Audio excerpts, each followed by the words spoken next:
cada generación debe conocer las gloriosas obras.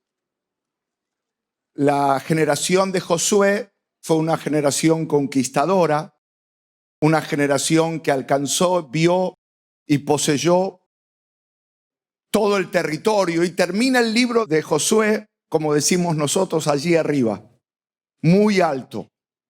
Pero si uno da vuelta a la página, el próximo libro es Jueces.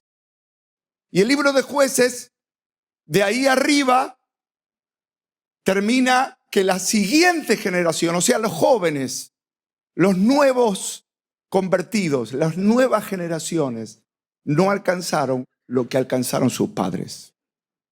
Y ustedes, porque yo sigo siendo joven, pero algunos están creciendo y nos estamos poniendo grandes, y uno va aprendiendo y va viendo a lo largo y a lo ancho que Dios nos permitió conocer diferentes lugares, países en estos años. Cómo cada generación puede impactar, pero la siguiente generación no conoce las poderosas obras, no son investidos del poder, no son impactados por el poder de la generación anterior. Y aquí hay muchas generaciones de ustedes que son hijos que nacieron en hogares donde ya sus padres son convertidos. Toda iniquidad, porque Dios va cortando las iniquidades. Entonces, crece una nueva generación que no lucha con las mismas batallas que lucharon las generaciones pasadas, porque nacieron en un ámbito cristiano, en una casa cristiana. Pero todavía sienten la ausencia de poder. Y sienten una sensación de frustración de no poder alcanzar, aunque han estudiado, se han graduado, algunos son profesionales, son buenas personas, no han tenido lo que llamamos nosotros un encuentro. Un encuentro con el poder del Espíritu que impactó la generación pasada. La generación de Josué fue impactada por el poder del Espíritu, por supuesto, porque vieron las maravillosas obras. Vieron cómo Dios respaldó a Josué, a Caleb, a toda esa nueva generación. Pero los hijos y cada generación necesita conocer sus gloriosas obras. Y ese es el mensaje que Dios ha puesto en mi corazón este año. Y poder compartirles a ustedes, muchos hermanos, obreros, pastores, la abundancia, porque uno llama mucho y demasiado a lo que Dios dice es nada para mí.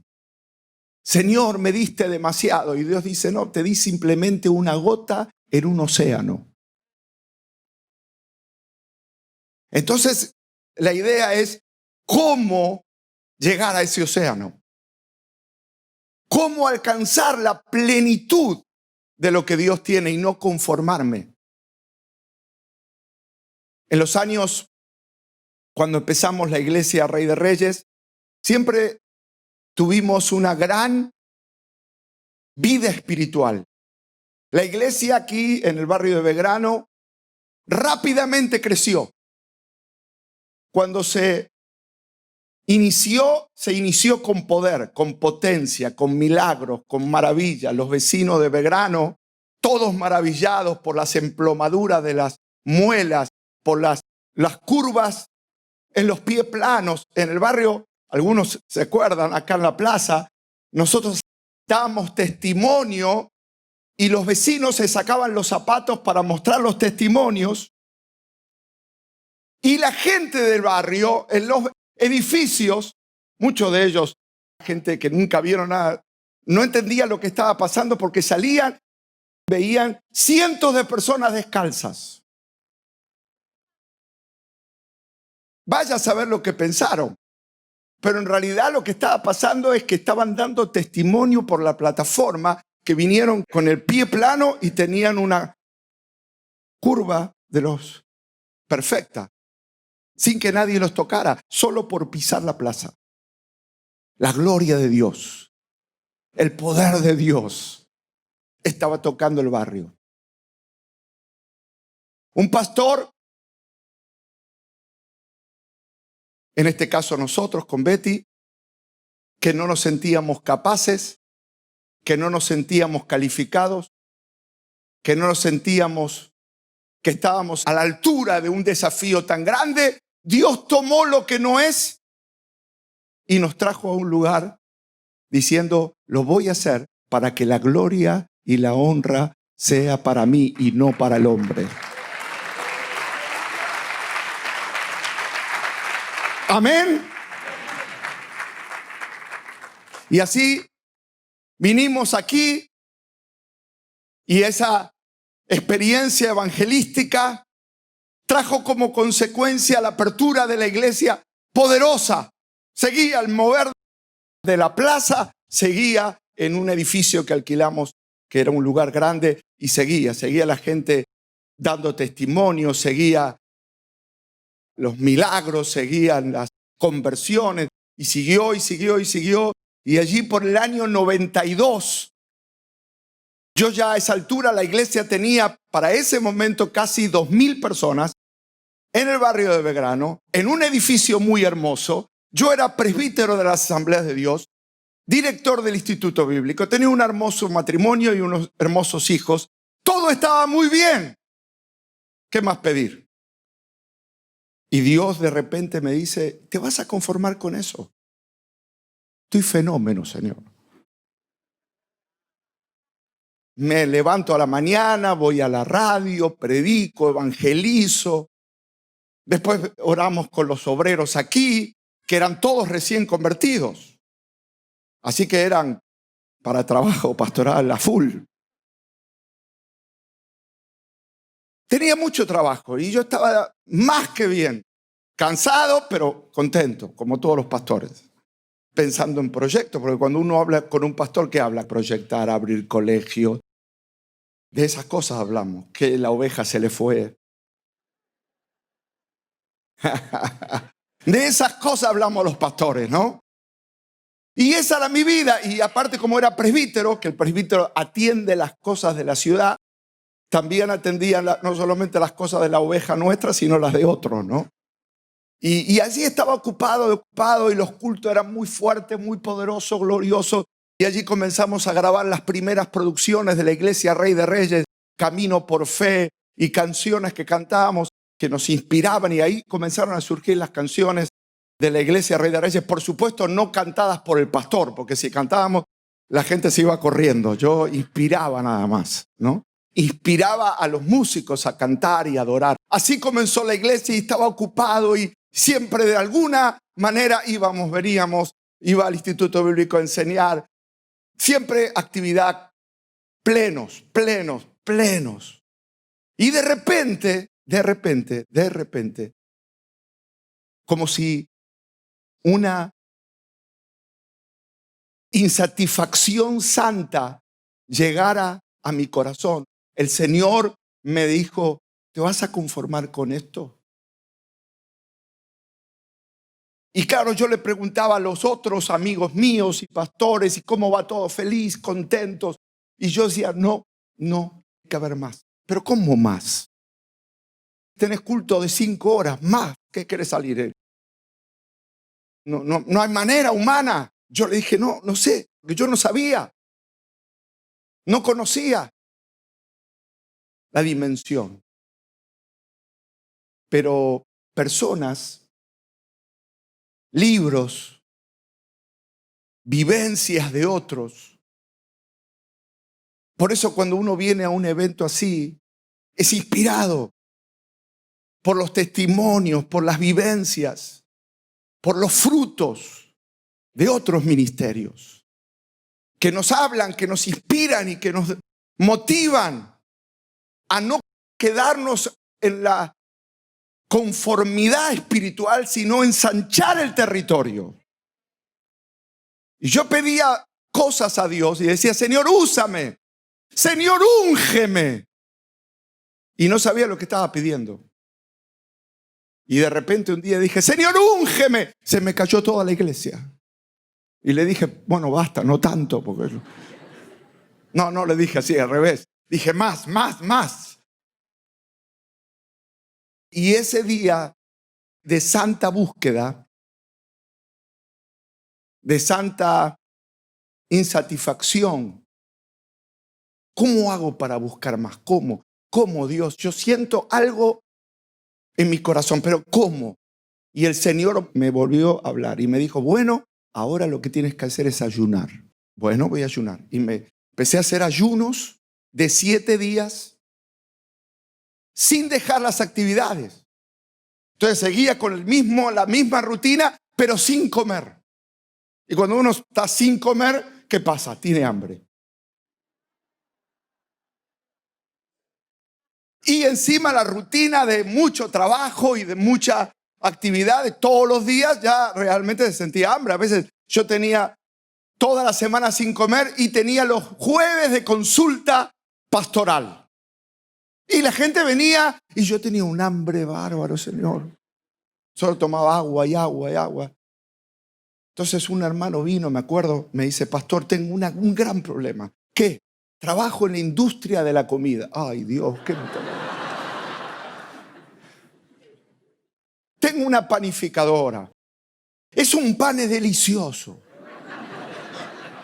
Es un pan que me da pena tirarlo porque en realidad él estaba con un conflicto y yo ya dejé de escucharlo y miraba dentro del horno. Y me llenaba con eso y de repente, sí, claro, vamos a orar. Y no reaccionaba. Pero claro, cuando uno dice, amén, el pastor, anacondia, hay que ayunar, hay que orar. Pero después hacerlo no es fácil. Todo está muy bien acá y que lo anote. Amén. Clave número 1, ayuno. Amén, gloria a Dios. Ahora, largar los ravioles, la pizza, es otra cosa. Pero aparte acá no estamos hablando de una fórmula, porque Dios no se limita a una probeta espiritual donde personas han experimentado algo y les comparte una fórmula espiritual infalible. No, esto es una vivencia de otro de los tantos momentos y ocasiones cuando Dios ministró a una iglesia, a un país. Entonces, en esos ayunos, la gente me preguntaba, pastor, ¿recibe algo especial? No, tengo hambre. ¿Está luchando por algo especial? ¿Tiene una batalla especial? No. ¿Y por qué ayuna? No sé. Estoy preparando porque el ayuno es como una purificación del cuerpo y yo sentía que esa purificación también iba a limpiar los conductos donde viene el aceite del cielo así. Y yo dije, Señor, toda humanidad, todo egoísmo, toda cosa que pueda limpiar tu presencia en este ayuno, yo quiero que sea hecho, purificado. Un ayuno y después otro ayuno y después otros ayunos y otros ayunos y seguían los ayunos. Y vivía con esa expectativa y el río se iba haciendo cada vez más profundo. En la iglesia, en mi corazón, la atmósfera de la presencia de Dios en Rey de Reyes cada vez era más tangible, más real. Era también directamente proporcional desde la búsqueda al resultado. Y como yo veía resultado, entonces hacíamos búsqueda. Entonces dijimos, bueno, ayuno y vigilia. Así que empezamos con las vigilias.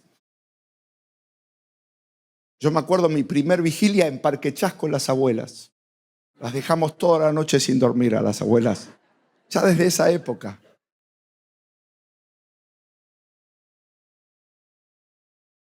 Me acuerdo que enseñaba y hablaba en la vigilia a las 4 de la mañana. Les voy a dar un estudio del libro de Ezequiel. Estaban todos dormidos así. Pero hay algo que pasa y yo les abro el corazón, porque creo que hay algo que sucede en las vigilias con Dios. Toda una noche de búsqueda, de clamor, de necesidad espiritual. Esas vigilias, esa búsqueda, esos tiempos de leer la palabra, de estar atentos a la voz de Dios, provocaron ese hambre que derivó en un mover del Espíritu Santo poderoso que provocó que mi vida cambiara para siempre. Esta mañana y estos días es mi anhelo que el Señor te cambie para siempre, que el poder de lo alto te cambie. No el pastor Anacondia, no los ministros que estamos sirviendo.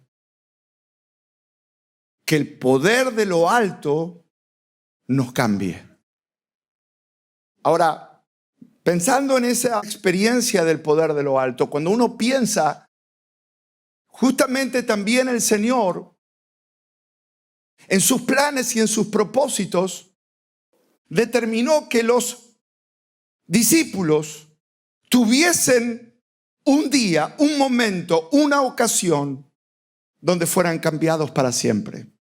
Habían sido entrenados, pero el libro de los Hechos es el libro que muestra la historia, el comienzo de la iglesia fue un comienzo sobrenatural, un comienzo evidente. Dios se hizo presente diciendo, ahora comienza una nueva etapa. A los discípulos, a Pedro y a los 120, dijo, ahora comienza una nueva etapa y ustedes lo van a ver de una manera evidente. ¿Pero cómo? Bueno, hoy vamos a aprender cómo. A través de la obediencia, a través de la unidad, los discípulos. No se olviden que para los discípulos no era fácil la unidad. Porque días antes, Jesús les pregunta, ¿cuál es la petición que tienen en su corazón? ¿Qué si sería para nosotros hoy que el Señor nos dijera hoy, ¿qué tienes en tu corazón? Pídeme lo que sientes. ¿Qué le pediría a usted? Bueno, muy bien. Nada. ¿Pero le pediría algo? ¿Sabe lo que le pidieron los discípulos? Dos de ellos. Señor, yo quiero estar sentado a tu derecha y que tenga más protagonismo de alguna manera. Y tenían esa manera bastante humana de falta de unidad. Y por supuesto, en el Pentecostés, en el libro de los Hechos, notamos la obediencia, la unidad, la oración, que fue de alguna manera lo que trajo como resultado el ser poderosamente transformados por el Espíritu Santo. Así que el Señor los estuvo preparando durante muchos años,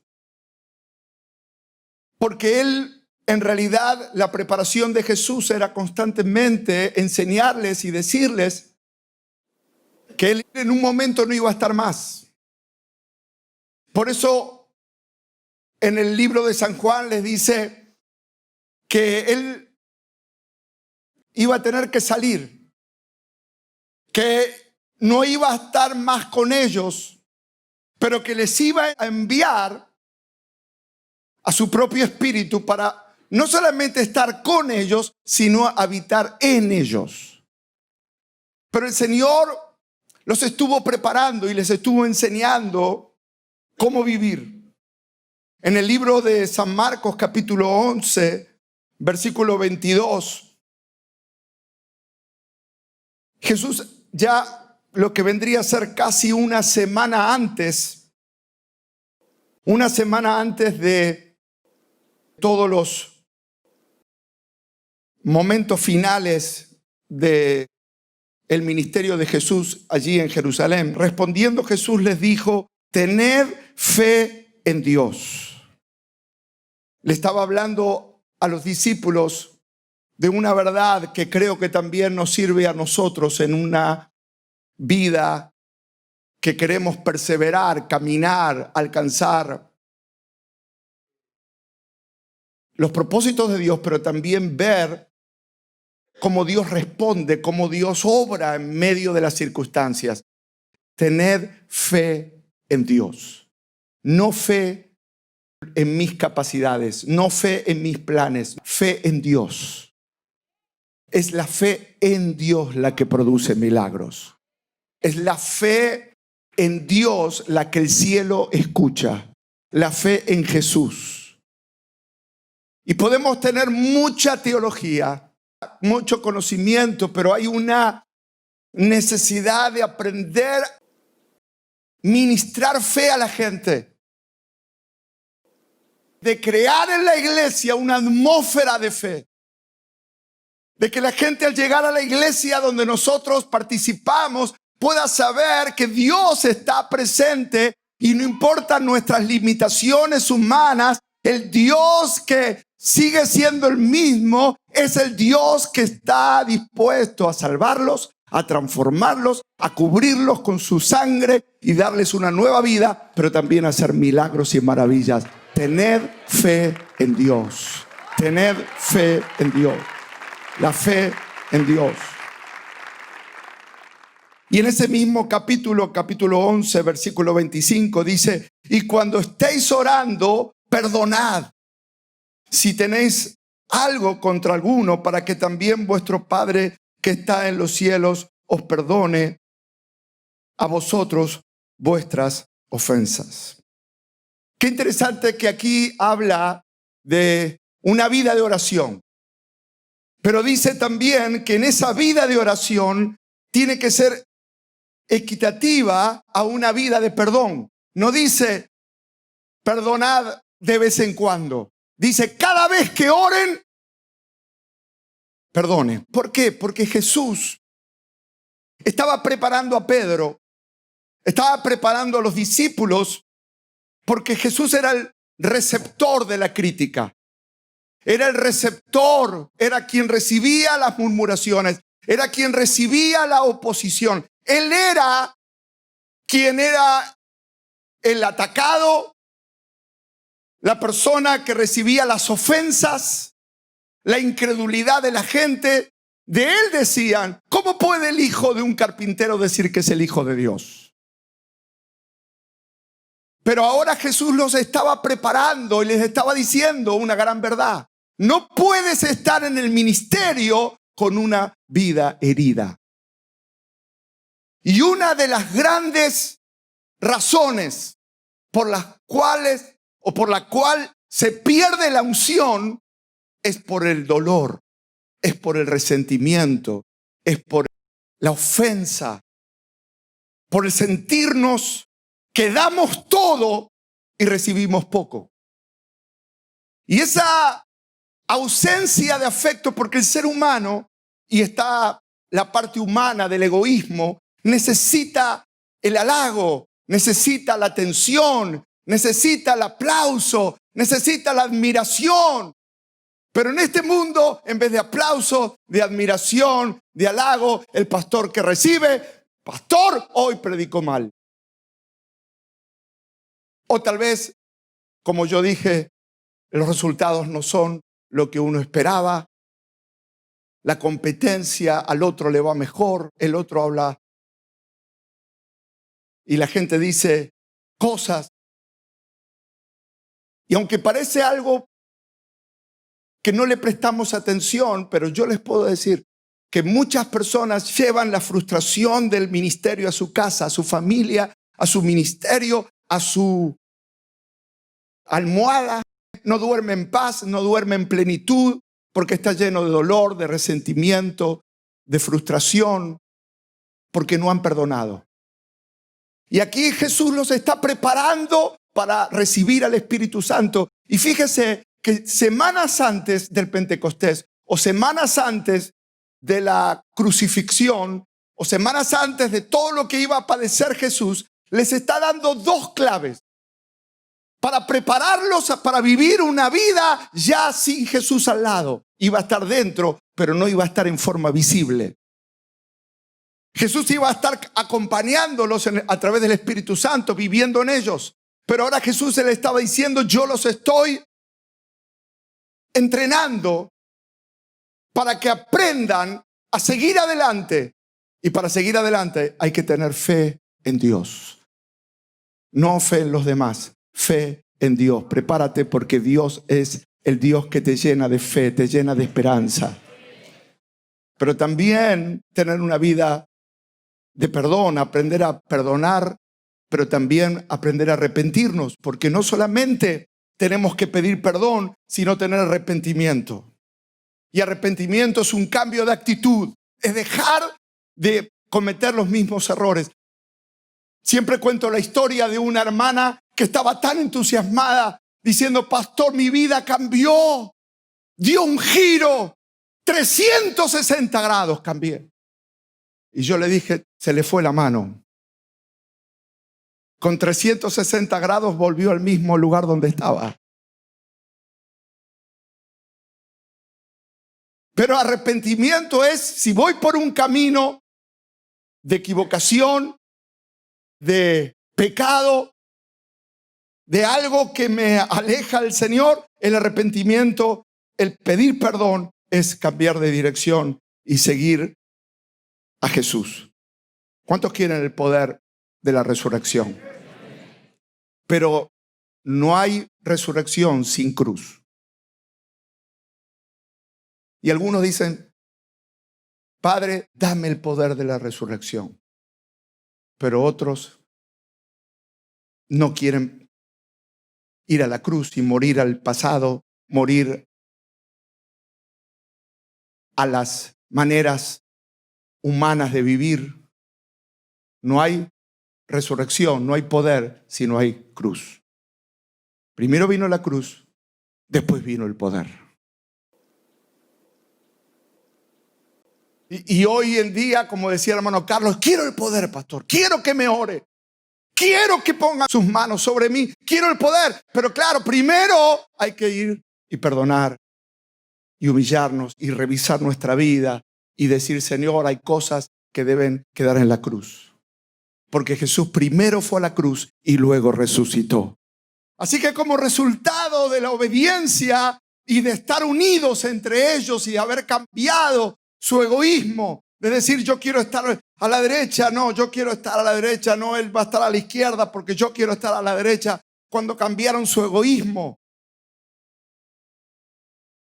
cuando se unieron, cuando se dieron cuenta que habían fallado, vino, como Dios lo prometió, el poder de la resurrección, Espíritu Santo. Y yo creo que viene el bautismo del Espíritu Santo esta mañana. Porque es tan importante saber que ahora el Espíritu estaba no en una persona, no en un gran líder, porque en esa época era un líder, como lo fue David, como lo fue Moisés, como lo fueron tantos. Era un líder que guiaba a todo el pueblo. Ahora hay personas que se levantan con el poder del Espíritu Santo ardiendo en sus corazones. Y eso es la tremenda verdad del Pentecostés. Porque dice que el fuego vino sobre cada uno. Y yo no sé cuál es la duda que tienes en tu mente, pero no hay ninguna duda. Porque el Señor quiere encenderte con poder y fuego del cielo. Seréis revestidos del poder de lo alto, investidos del poder de lo alto. Y por eso esta es la dinámica de la iglesia, lo que acabamos de vivir ahora. La dinámica de la iglesia es venir, llenarnos, tocar el poder de Dios y luego sentarnos y aprender. Esa es la dinámica de una iglesia que crece como Rey de Reyes. que hay cultos gloriosos de mucho fuego y luego nos sentamos y aprendemos la Biblia. Como ahora. Porque la palabra de Dios es la que nos instruye, la que nos da la fe.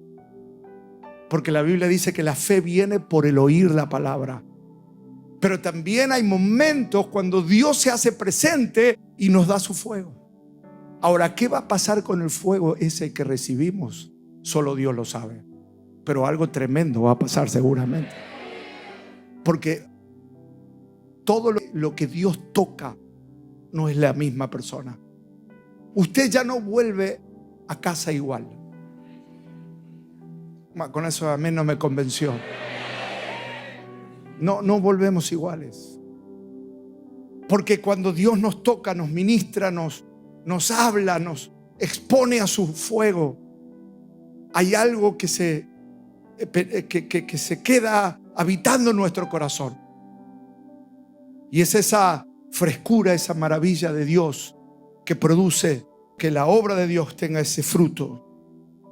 Entonces, el desafío de los discípulos, cuando Jesús resucitó y cuando después de varios días estuvo instruyéndolos y hablando con ellos antes de subir a los cielos, estuvo enseñándole, revelándole de su propia persona, les dio los principios, los fundamentos.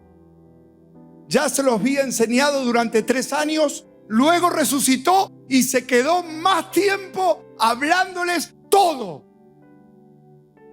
Y luego, ¿qué pasó? Luego se fue. Se levantó en una nube y se fue. Y quedaron en el monte de los olivos los discípulos. Ya no estaba Jesús. Es fuerte. Ya no estaba Él. Y estaban los soldados. Estaban los judíos buscándolos. Estaban las dudas todavía, las antiguas dudas del Getsemaní. Y la pregunta fue: ¿cómo persistiremos? ¿Cómo seguiremos? ¿Cómo? Y muchos de ustedes salen de acá hoy preguntándose: ¿y cómo? Todo estuvo muy lindo en la iglesia, pero ¿cómo? ¿Cómo sigo? ¿Cómo enfrento las luchas? ¿Cómo enfrento la vida ahora que me encontré con Dios? ¿Cómo? ¿Cómo persistiré? ¿Cómo sigo? Y muchas veces viene la duda, el temor que te paraliza. Pudo haber pasado con los discípulos que dijeron: bueno, Jesús se fue, todo estuvo muy lindo, todo estuvo hermoso, fueron 3 años maravillosos, pero ahora cada uno por su lado. Podía haber pasado eso, pero no. Ellos no sabían del Pentecostés, pero tomaron la decisión correcta. Entonces, las decisiones que tomaron los discípulos después que Jesús resucitó fueron lo que de alguna manera derivó en el evento que marcó la historia de la iglesia, el Pentecostés. Las decisiones. Y la primera decisión que tomaron fue obedecer. Esa es la primera decisión que tenemos que tomar esta mañana. Obedecer, siempre teniendo un corazón sensible. En Hechos capítulo 1, versículo 12 al 14, dice: entonces volvieron a Jerusalén desde el monte que se llama Olivar, el cual está cerca de Jerusalén, camino de un día de reposo. O sea, lo primero que hicieron los discípulos, en vez de dispersarse, en vez de enojarse, en vez de desanimarse, ¿qué hicieron? Siguieron con la misión. Lo primero que vas a hacer al terminar de aquí, que terminan estos 3 gloriosos días, lo primero que tienes que hacer es seguir con la visión que Dios te dijo que hagas. Ellos allí, cuando volvieron a Jerusalén, ¿sabe dónde volvieron? al medio de la lucha. Jesús no estaba ya. Y tampoco estaba el Pentecostés, sino que volvieron por obediencia.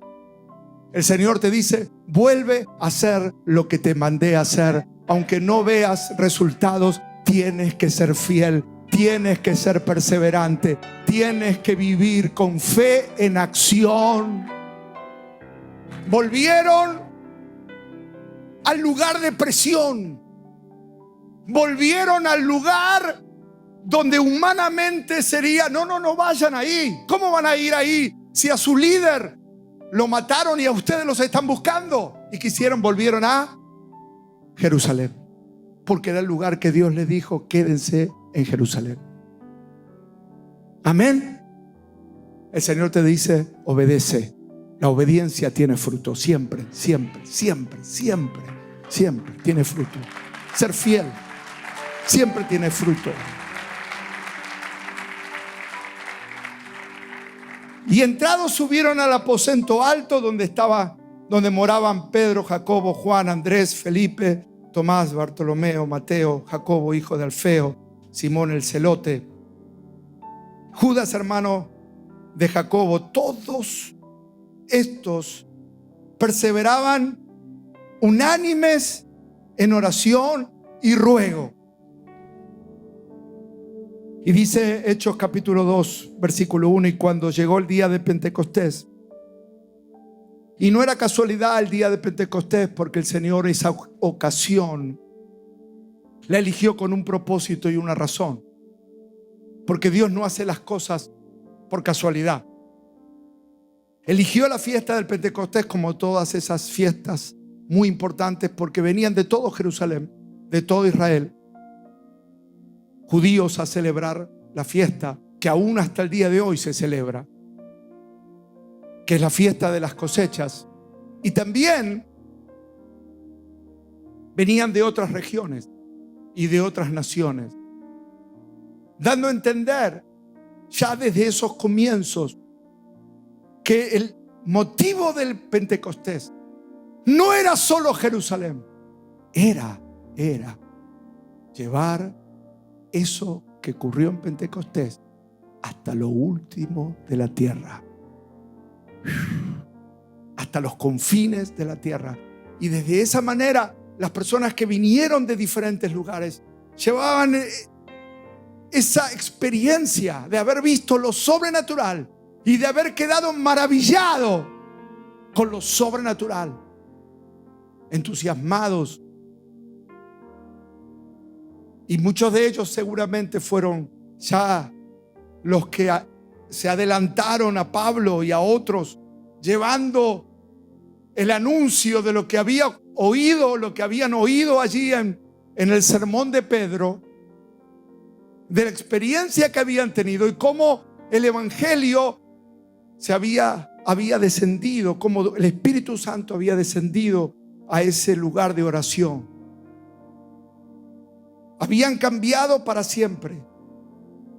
Y ahora ese cambio se manifestaba en obediencia y en fe y en esperanza y en paciencia. Y esas son de alguna manera, las características que debemos tener los hombres que el Señor está usando en esta generación. Hombres de fe.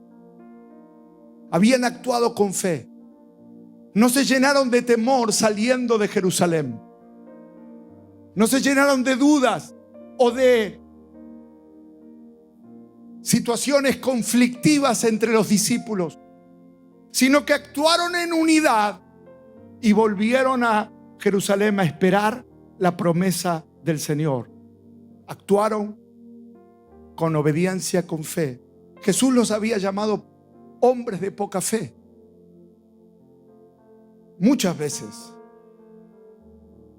Pedro, a través de su actitud de poca fe, pocas semanas atrás había dejado todo y se había ido a Galilea a pescar otra vez. Había actuado de una manera muy desanimada. Pocas semanas atrás, pero ahora están actuando en obediencia. Y dice que fueron a Jerusalén a esperar como Jesús les enseñó, porque la obediencia es un reflejo de fe y la desobediencia es un reflejo de la incredulidad. Cuando uno obedece, está teniendo fe en la palabra. No en lo que ve, pero sí en la palabra. Y el Señor les dijo, esperen. Y ellos fueron en obediencia y esperaron, porque la obediencia se refleja tomando decisiones de fe. Tenían que esperar allí, no sabían cuánto, pero allí estaban esperando y tenían un solo corazón. Y en ese momento vino el poder del Espíritu Santo que los cambió y pasaron de ser hombres intimidados por el temor a ser valientes, de inmaduros como Pedro, que me dijo, me voy de vuelta a pescar, a sensatos, a sabios, a decir, nos quedamos en Jerusalén y esperamos la promesa. Así que esta mañana, ese mismo reflejo del toque del cielo se va a ver en nuestras vidas. El Espíritu Santo nos va a ministrar. Y cuando vemos a estos hombres que Dios eligió, cuando vemos a estos hombres que Dios eligió para cambiar el mundo y para iniciar la iglesia, nos sentimos tranquilos. ¿Saben por qué? Porque el plan de Dios para iniciar su iglesia no fue con un Dream Team, sino fue con simples galileos, personas, pescadores, impulsivos, poca experiencia, pocas conexiones sociales de alta influencia, poco preparados, llenos de orgullo y de cosas humanas. Sin embargo, esa gente fue la que Dios cambió para siempre. Ese es el poder que está aquí y del cual estamos recibiendo más y más y más. El poder que nos hace creer en la cruz, creer en la obra transformadora de Dios.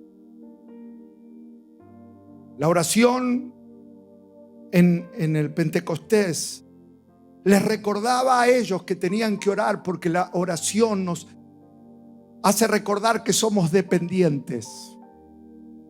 La oración nos hace dependientes de Dios. Dios dice, depende de mí a través de la oración.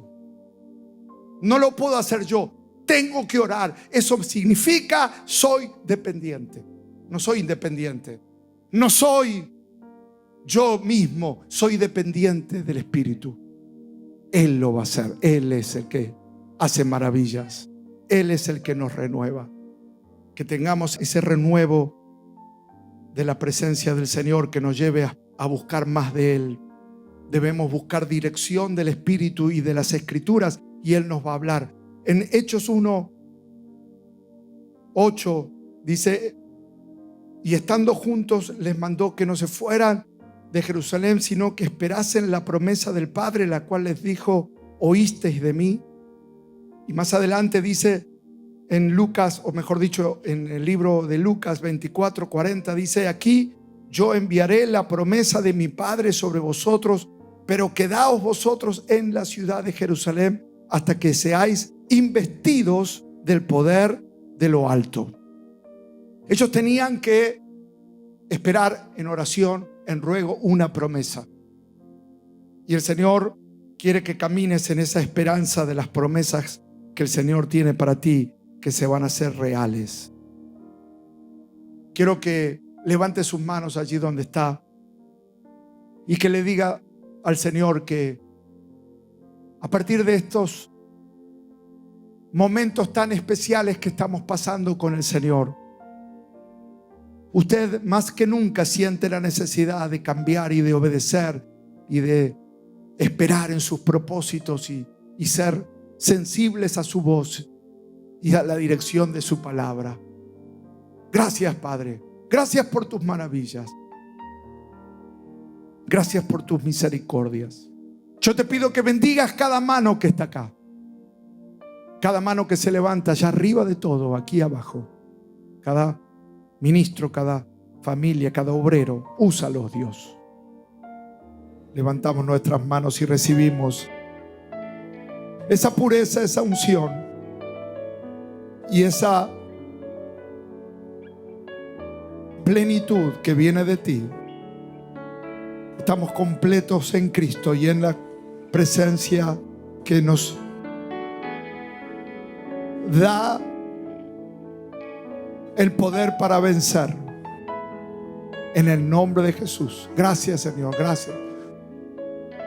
Ese es el Espíritu Santo que va contigo ahora. Va delante de ti.